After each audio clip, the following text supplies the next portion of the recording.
Semoga yang sudah subscribe, sehat selalu, panjang umur dan rezekinya lancar.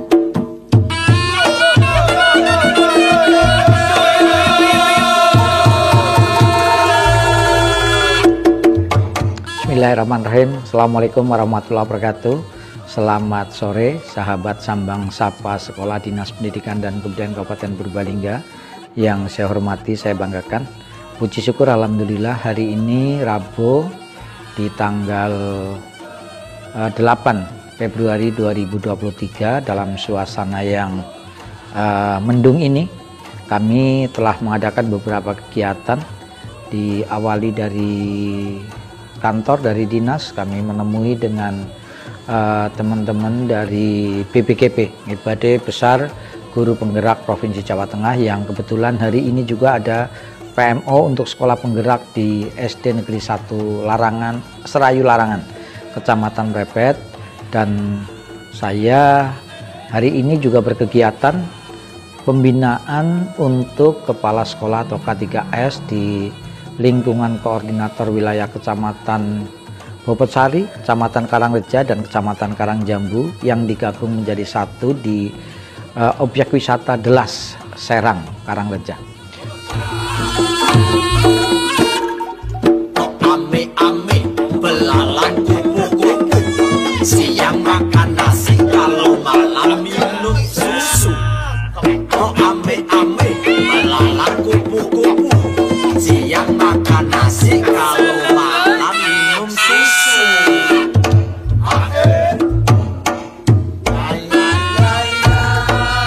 Suku-suku batok ela elo, si rombong menyang Solo, oleh payung utok, macan pit lolo loba, wong mati ora opah nyopah dari bocah yang urip boleh duwe.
Dalam kegiatan itu hadir secara lengkap semua korwil, semua pengawas, semua penilik, dan semua kepala SD yang ada di 3 koordinator wilayah kecamatan tersebut.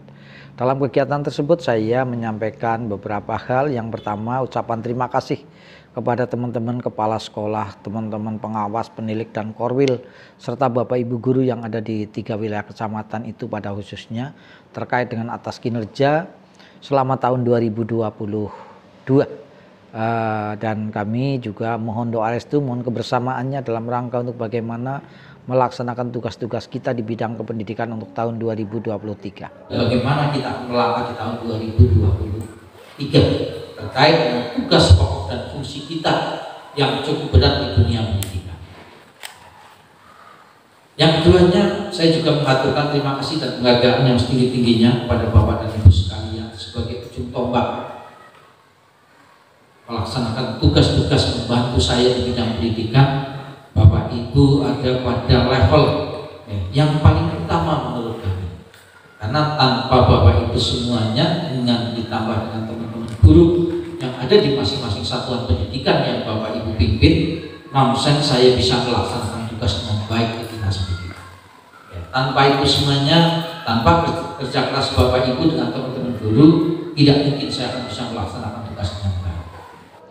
Yang keduanya juga saya mohon kepada teman-teman pada saat kegiatan itu, ya, sekaligus adanya sebuah peningkatan dalam rangka bagaimana mengemban tugas-tugas kita di bidang pendidikan, yaitu untuk meningkatkan mutu atau kualitas pendidikan bagi anak-anak kita, ya, sehingga anak-anak kita kedepannya mampu bersaing untuk dengan siswa-siswi dari sekolah yang lain. Dan yang tidak kalah pentingnya, saya mengajak ada dukungan, kerjasama sekaligus jiwa korsa, kebersamaan yang bagus antar semua kepala sekolah, guru, sampai dengan tenaga pendidikan yang ada di masing-masing satuan pendidikan untuk bagaimana mendukung program kerja pemerintah. Dalam hal ini program kerja dari Ibu Bupati Purbalingga, Ibu Tia Hayening Pratiwi, SEB Ekon, yang telah dituangkan di dalam visi misi Kabupaten Purbalingga. Ini merupakan tantangan terberat bagi kami, bagaimana kita bisa mensukseskan apa yang telah menjadi program dari Ibu Bupati, baik program yang telah tercantum di dalam visi misi ataupun program yang lainnya. Sekali lagi saya mengucapkan terima kasih dan mengajak kepada teman-teman guru, teman-teman kepala sekolah untuk meningkatkan kebersamaan jiwa korsa dan merubah pola pikir teman-teman guru kita agar mampu berkembang, mampu untuk berinovasi, sekaligus mampu untuk meningkatkan diri, meningkatkan kemampuan dirinya dari sumber daya manusianya. Itu yang dapat saya lakukan, dan saya matur nuwun sekali lagi kepada panitia penyelenggara yang telah menyiapkan tata tempat dan sebagainya dengan baik. Kiranya itu, kurang lebihnya mohon maaf. Saya Heri, Assalamualaikum warahmatullahi wabarakatuh. Dan alhamdulillah Bapak Ibu, kalau melihat grafik pendidikan Kabupaten Purbalingga semakin kesini semakin baik. Tidak hanya ketika kami melihat misalnya di dashboard pendidikan atau di raport pendidikan, tapi di statistik pendidikan pun kami semakin hari, semakin bulan ini capaian kita semakin baik. Tidak hanya kepada prestasi yang diraih oleh Bapak Ibu, oleh siswa-siswi kita atau oleh sekolah kita, tidak. Tapi bagaimana Bapak Ibu mengelola pendidikan itu juga trennya menaik. Misalnya pengentasan anak usia sekolah yang tidak sekolah dan sebagainya. Itu relatif tahun ini semakin berkurang. Untuk itu sekali lagi saya mengaturkan terima kasih dan penghargaan yang setinggi-tingginya. Sekaligus saya mohon maaf yang seterus-terusnya, manakala saya selaku yang dituakan di dinas pendidikan belum bisa atau belum mampu untuk melaksanakan tugas sesuai dengan keinginan panjenengan semua. Karena saya sekali lagi manusia biasa yang dimana banyak kekurangannya. Maka saya sampai dengan saat ini masih komitmen, masih konsisten untuk melaksanakan tugas yang diembankan kepada kami dari Bupati Purbalingga. Karena apa? Saya melihatnya jenengan semuanya. Saya melihat teman-teman yang membantu saya dari korwil, pengawas, pemilik, kepala sekolah sampai dengan guru dan tenaga kependidikan yang lain. Saya hanya memandang itu. Karena apa? Saya merasa masih didukung, masih dipongakan di dinas pendidikan. Saya masih diakui keberadaannya. Seandainya saya sudah tidak diakui keberadaannya tanpa dukungan dari panjenengan, ya itu mending mundur. Ngurusi uang sampai dengan saat ini kurang lebih ada 8.300. Apalagi kalau dikatakan bahwa intelektualitas Bapak Ibu terstandar. Boleh dikatakan yang namanya dari 8.300 itu 90% terstandar berpendidikan minimal S1. Saya bukannya sombong teman dari waktu itu dari kepala dinas pendidikan orang seneng gitu. Tidak. Bukan karena sombongnya, bukan kalau itu, tapi karena beban pekerjaan. Kepengennya semakin berumur semakin kesini ya si mandang kasus titik gitu loh. Si mandang sampai sedikit gitu. Tapi ternyata kebijakan berbeda. Walaupun kalau boleh kenyang, jujur, kalau kenyang, waktu ikut pilih nanti, yang mesti orang bilang dinas pendidikan, pasti. Saya yakin, karena pengalaman yang lain harus ngalami hampir 3,5 tahunan. 3,5 tahun saya ngalami persis. Ternyata waduh, luar biasa ya, dinas pendidikan. Maksud saya, yang lain biar ngalami. Teman-teman yang lain, pimpinan yang lain mengalami. Sehingga apa? Bisa merasakan betapa di pendidikan itu serba keterbatasan. Serba keterbatasan. Dengan dipaksakan teman-teman dari keterbatasan dan dipaksakan teman-teman itu bisa berjalan. Saya harapannya seperti itu. Sekaligus saya kepengennya jangan saya berada di tempat yang lain itu ya saya kok langsung kabur di tempat yang lain, kok sinau di tempat yang lain. Aja balen, ternyata kalau balen maning mau tidak mau ya. Tapi karena Bapak Ibu masih mempunyai komitmen mendukung terhadap kinerja kita di dunia pendidikan, insya Allah dengan tegak saya tetap melanjutkan apa yang menjadi beban dan tugas tanggung jawab saya. Bapak Ibu yang saya hormati, saya banggakan. Ketika berbicara dunia pendidikan saat ini yang tadi kami sudah sampaikan bahwa kita semakin menaik, semakin kita tertantang oleh hal-hal pekerjaan yang tidak semakin mudah. Bapak Ibu guru, Bapak Ibu kepala sekolah, Bapak teman-teman pengawas, teman-teman penilik, kalau berbicara pendidikan yang dulu kayaknya lebih enteng. Beban administrasi aja coba. Gemian dulu orang mikir tidak ada, orang mikir karena tidak ada dak. Sekarang tidak Bapak Ibu dulu tidak ada dana bos, terus sekarang ada dana bos, mikir maning dengan adanya dana bos.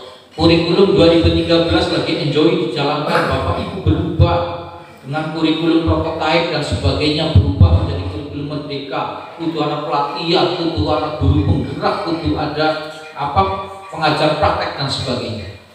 Tidaklah semakin mudah Bapak Ibu. Tapi saya yakin, seyakin-yakinnya bahwa itu bisa dilaksanakan oleh Bapak Ibu semuanya. Berpengalaman dari yang sudah Bapak Ibu, berpengalaman dari yang sudah. Banyak hal sebetulnya yang telah dilakukan tapi Bapak Ibu tidak merasakan. Cokan kelalen, setelah koni sakit asiknya kelalen. Apa yang sudah dilakukan? Oh ternyata saya sudah pernah begini, saya sudah pernah begini, saya sudah pernah begini dan seterusnya. Seperti dulu mungkin Bapak Ibu awal menjadi guru, Pak Dasiman mungkin menjadi guru pertama kali mungkin mengenal yang namanya CPSK, kurikulum CPSK. Saat ini Bapak Ibu dari tahun 47, saya belajar dari tahun 47 sampai dengan saat ini tidak menghitung kemarin ada kurikulum darurat, kurikulum prototipe, ya tidak saya menghitung itu. Karena itu hanya menjembatani dari pola kurikulum 2013 ke kurikulum merdeka. Sudah ada pergantian 13 kurikulum. Sudah ada pergantian ke 13 kurikulum. Di bawah bandingkan kayak pakai domain kayaknya ya juga itu saja. Saya contohkan misalnya CPSK. Ketika saya masih SMP, saya mengulas kembali. Oh kurikulum CPSK jadi berlakunya kapan? Oh sekitar tahun 86-87 dilakukan untuk CPSK. Bapak Ibu ngalami juga ketika CPSK seperti apa. Arah pemerintah pada saat itu mesti mengajarnya bagaimana anak-anak itu menjadi lebih aktif dalam pola pembelajaran. Saat itu sama dalam kurikulum merdeka pun seperti itu. Sebetulnya sama. Jadi bedanya nanti. Yang membedakan adalah kondisi saat ini aja. Situasi dan kondisi saat ini. Kalau dulu tidak ada COVID, sekarang karena ada COVID, model pembelajaran dulu dengan cara belajar siswa aktif itu bagaimana aktivitas anak-anak dalam mengelola pembelajaran yang diarahkan oleh Bapak Ibu, anak-anak diberikan keleluasaan untuk berpikir secara kreatif, menggunakan alat peraga yang dimiliki saat itu. Tapi kondisi saat ini berbeda. Karena kemarin gara-gara COVID-19 Bapak Ibu aktivitasnya dengan cara dibebaskan menggunakan misalnya Android, menggunakan sarana IT yang lebih canggih dan sebagainya. Kalau saat ini anak-anak kita sampai dengan misalnya yang sudah sekolah penggerak seperti kemarin di tempatnya Pak Budi di SD 2 Bukasari gitu, Itu di sana anak-anak kita praktekkan dulu ya sama. Si jenenge biyen anggar tunggal-tunggalan zaman saya sekolah anak SD mesti anak pameran ora ketan gawene aspal satempu. Gawene kipas sekan pring. Pengirat itu nggih. Enggak apa-apa bagi pengirat pinter baru tanggane itu pengirat. Tanggane itu pengirat. Biasanya kan seperti itu gawe ilir pangsane. Terusan gawe apa aspal lempu. Terus gawe apa jejak keris-kerisan sekarang jagung dan sebagainya. Loh sekarang teknologinya tidak seperti itu. Makanya anak-anak kita dilakukan dengan cara yang lebih canggih gitu loh. Cuman konsepnya sebetulnya sama. Konsepnya sama. Bapak Ibu kenal yang kemarin yang namanya seperti kurikulum Merdeka? Apa kurikulum 2013? Kita bandingkan coba dengan kurikulum tahun 76. Ya, saya membandingkan juga dengan kurikulum 76 sebelum diganti dengan kurikulum CPS. Itu sama sebetulnya dengan kurikulum Urtilas. Tapi saat ini Bapak Ibu, beban Bapak Ibu yang dilakukan sekarang lebih berat. Karena apa? Beban tidak hanya bagaimana Bapak Ibu mengelola proses pembelajaran. Tidak hanya mengelola proses pembelajaran. Nek guru zaman dunia, kepala sekolah zaman dunia hanya mengelola proses pembelajaran. Orang tahu dibebani bagaimana berpikir administrasi bidang fisik misalnya. Terus sekarang ngurusi urusan pribadi Bapak Ibu tok sangat. Makanya ini ada wacana kembali Bapak Ibu bahwa untuk kenaikan pangkat ke depan kembali ke KPU. Ada wacana seperti itu. Kalau saya yakin belum tentu akan dilaksanakan, tapi ada wacana seperti itu. Kalau dulu Bapak Ibu kan orang mikir lah kredit ngapa orang ngerti apa kredit. Pokoknya 4 tahun sepisan ya naik sepanjang Bapak Ibu tidak pernah dilakukan diberikan hukuman. Karena di dalam DP3-nya akan menentukan bagaimana penilaian Bapak Ibu, kinerja Bapak Ibu melalui DP3. Terus sekarang setahun coba Bapak Ibu dinilai berapa kali? Kepala sekolah mana? Urusan pribadi dalam rangka yang bersangkutan sebagai aparatur sipil negara tok beris puyeng untuk urusan pribadi selaku aparatur sipil negara, apalagi ketika dikaitkan dengan Undang-Undang Nomor 5 Tahun 2014 tentang ASN. Itu sudah mengerti. Keduanya, apalagi ada peraturan pemerintah tentang manajemen aparatur sipil negara. Itu tambah mengerti lagi. Belum lagi peraturan-peraturan pelaksana yang lainnya seperti ada peraturan bersama 3 menteri, ada Permenpas RP, Permendikbud, Mendikbud sampai dengan Menteri Agama misalnya seperti itu. Ada peraturan Menteri Pendidikan dan Menteri Pendayaan Aparatur Negara. Belum lagi di tataran pelaksana ada peraturan, ada keputusan dari kementerian. Itu sudah sangat mengerti sekali. Namun demikian Bapak Ibu, hal ini memang menjadi tuntutan kita bersama dalam rangka peningkatan kualitas sumber daya manusianya. Tidak hanya peningkatan kualitas proses pendidikannya, tapi termasuk di dalamnya adalah proses peningkatan sumber daya manusia. Karena apa Bapak Ibu? Disesuaikan dengan kondisi saat ini ketika Bapak Ibu dinilai tidak hanya proses pembelajarannya, tapi semua sampai dengan sikap perilaku, bentuk kegiatan yang dilakukan oleh Bapak Ibu yang terkait dengan profesi Bapak Ibu pun ikut dinilai. Karena di sana ada penilaian profesional, ada penilaian terhadap sosial, ada penilaian terhadap sikap perilaku, ada penilaian terhadap entrepreneur, ada penilaian terhadap sikap kepemimpinan dan sebagainya. Ini karena tuntutan Bapak Ibu. Sehingga saya katakan bahwa apa yang harus dilakukan kondisi saat ini, mau tidak mau, suka tidak suka, harus Bapak Ibu jalani. Ada orang belum kepentingan peningkatan derajat pendidikan karena saya dibebani terlalu banyak pekerjaan-pekerjaan yang sifatnya administratif dan pekerjaan yang bersifat pribadi. Itu yang sering saya dengar. yang harus kepilih meningkatkan derajat pendidikan, pola pembelajaran, karena saya dibebani ini dan itu dan sebagainya. Saat ini Bapak Ibu, hal itu ayo kita jawab tantangan itu dengan berbagai ketentuan aturan yang telah disebutkan. Seperti misalnya terkait dengan pembagian jam. Bapak Ibu selaku kepala sekolah saat ini sudah tidak terbebani oleh jam, kecuali si memang benar kurang mau tidak mau Bapak Ibu itu perlu bilang. Mau tidak mau, walaupun ada ketentuannya di dalam Permendikbud sudah disebutkan sebelumnya. Yang keduanya Bapak Ibu, kondisi saat ini juga telah merubah banyak sistem yang kita hadapi. Contoh misalnya, saya melihat mengevaluasi apa yang sudah saya lakukan selama kurun waktu 2020, hubungan hierarki guru dengan kepala sekolah dengan korwil, dengan teman-teman pengawas dan penilik, termasuk kepala sekolah, korwil, penilik, pengawas dengan kami di dinas pendidikan. Dengan adanya perubahan nomenklatur, hanya berubah nomenklaturnya menurut saya, dan beberapa kebijakan yang memang menjadi dikebiri atau dikurangi, ini merubah sistem atau pola strukturisasi dalam organisasi perangkat daerah kita. Saya mohon Bapak Ibu, walaupun saat ini mungkin jenenge korwil, koordinator wilayah, sudah tidak mempunyai stempel, tapi secara hierarkis, secara administratif Bapak Ibu kepala sekolah, Bapak Ibu guru masih memerlukan adanya koordinator wilayah. Saya juga menyarankan kepada teman-teman ketika ketemu dengan teman-teman korwil maupun teman-teman penilik pengawas, yuk coba kita bangun kembali.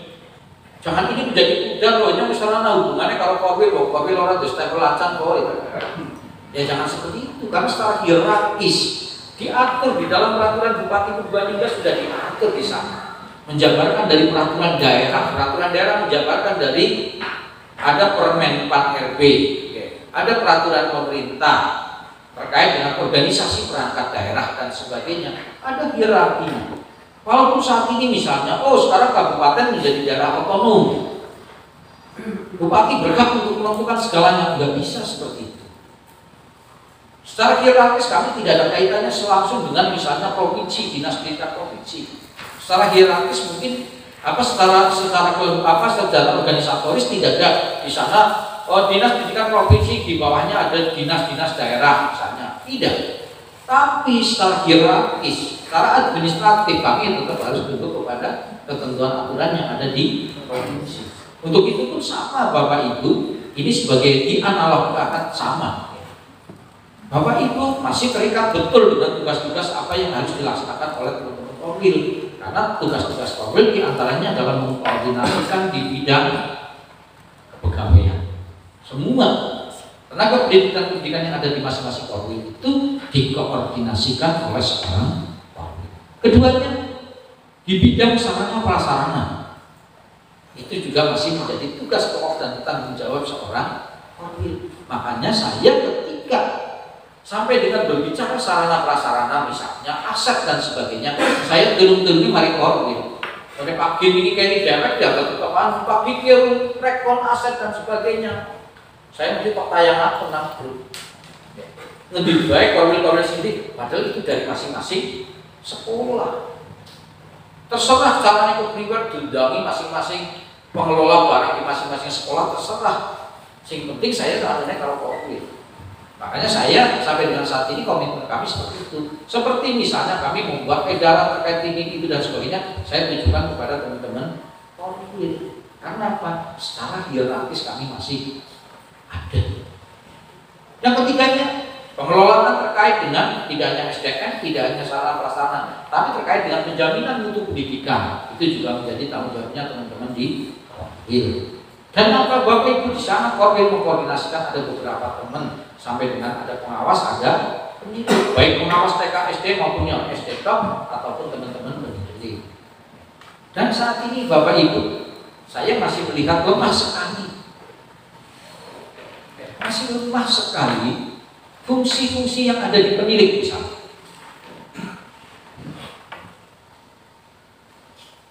Kayaknya teman-teman kepala sekolah itu seolah-olah tidak mempunyai hubungan hierarki, tidak mempunyai hubungan pekerjaan dengan teman-teman penilik. Bapak Ibu, saya belajar kembali terkait dengan model lama. Yang namanya dulu, yang namanya penilik itu ada penilik di kuburan. Dulu menangani banyak hal. Sekarang dianggap bahwa penilik dalam rangka untuk penjaminan mutu itu tidak hanya penjaminan mutu terhadap PNF, terhadap PAUD. Saya malah justru bidang-bidang kebudayaan termasuk seni budaya yang ada di sekolah ini harusnya juga menjadi cakupannya teman-teman penilik. Teman-teman penilik. Kalau teman-teman pengawas jelas di dalam ketentuan di dalam Permendikbud maupun di dalam Permen 4 RB terkait dengan fungsi-fungsi pengawas sekolah di sana sudah jelas kan? Jelas kan? Tapi ini kami kepengen mengulas bahwa peran fungsi teman-teman penilik, yuk coba kita lebih maksimalkan lagi, lebih maksimalkan lagi. Apakah tidak boleh dalam rangka untuk pengendalian itu di bidang seni budaya, teman-teman tidak boleh masuk ke sekolah? Kalau kemarin di beberapa tempat sudah saya sampaikan ketika ketemu dengan teman-teman kepala SMP, baru kemarin malah saya di MKKS di SMP 1 Kutasari ketemu dengan 77 tidak ada 2 orang, 75 orang kepala SMP. Saya ngomong coba libatkan teman-teman yang namanya penilik itu tidak hanya untuk penilik PAUD PNF, toh tidak. Saya kepingin lebih memberdayakan kepada seni budaya dan sebagainya, sehingga tergali betul potensi yang dimiliki oleh sekolah-sekolah, oleh anak-anak kita. Kepemudaan tok itu mau olahraga tok loh, olahraga sekolahan baru tahu dilakukan apa kegiatan ekstrakurikuler yang dilakukan oleh sekolah misalnya. Nah ini kami kepengen membangun sinergitas kembali fungsi yang ada di dalam koordinator wilayah yang di sana ada pengawas maupun ada penilik. Nih, yang selanjutnya Bapak Ibu yang kami hormati, berbicara tentang evaluasi pelaksanaan tugas Bapak Ibu selama kurun waktu tahun 2020. Saya bersyukur sekali ketika ada sebuah pelaksanaan program dari pemerintah yang namanya Kurikulum Merdeka, saya ketemu bareng-bareng dengan jenengan. Brian Dene Sinal. Jenengan tahun 2000 mengenal Kurikulum Merdeka ya tahun ajaran 2022-2023. Baru 1 semester kemarin. Di tahun 2020 Bapak Ibu ya mengenal Kurikulum Merdeka. Belum mengenal. Kebetulan saya tahun 2021 masuk di Dinas Pendidikan, sehingga yuk bareng-bareng sinau terkait dengan Kurikulum Merdeka. Nah saya tiba kebenaran terus ketika berjalan Kurikulum 2013, dilahlah saya tahun 2013. Di bulan Januari saya masuk menjadi Kepala Dinas Pendidikan. Yuk bareng-bareng Kurikulum 2013, sehingga saya rasanya nyong ora bodoh-bodoh banget ya sinau bareng karo teman-teman terkait dengan berbicara tentang Kurikulum 2013, kayaknya ya orang ketinggalan. Sekarang ayo kita diskusi, kita belajar tentang Kurikulum Merdeka, kayaknya ya orang kalah kalau jenengan. Saya kayak gitu. Nah, ketika pelaksanaan kemarin Bapak Ibu, dari kondisi yang ada kami melihat perkembangan yang sangat luar biasa. Perkembangan yang sangat luar biasa. Walaupun Bapak Ibu jadi ya icing-icingan. Icing-icingan besok ragu-ragu.